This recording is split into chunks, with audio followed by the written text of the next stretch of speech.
कुठे गेलता आता? आता सोसायटीत काय करून आला? पोतं घेऊन आले, पिशवी दिली ती 5 वर्ष ठेवायची जपून आणि मग धान्य द्यायचं. आणि ही पिशवी गेली तर नाही द्यायचं. हे कुठला नियम? हे आता मोदीने काढलाय. होय, मग राहणार काय 5 वर्ष?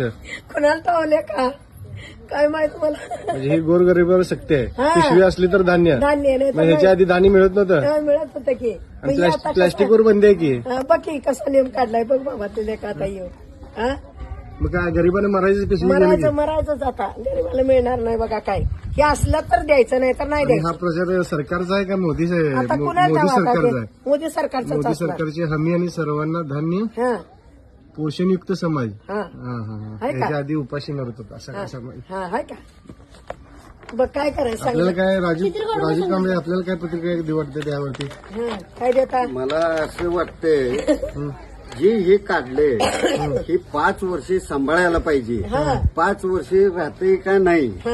हे माहिती नाही. 5 वर्षात जर का आता फाटत असेल तर सर्वसामान्य माणसानं काय केलं पाहिजे आणि त्यासाठी हे जे असलं निर्बंध काढलंय बोलजाडी याला हे कुठंतरी मोडीत काढलं पाहिजे. आणि जे रेशनधारक आहेत रेशनधारकांनी देखील याचा विचार केला पाहिजे आणि त्या रेशनधारकाला धारेवर धरलं पाहिजे आणि त्याला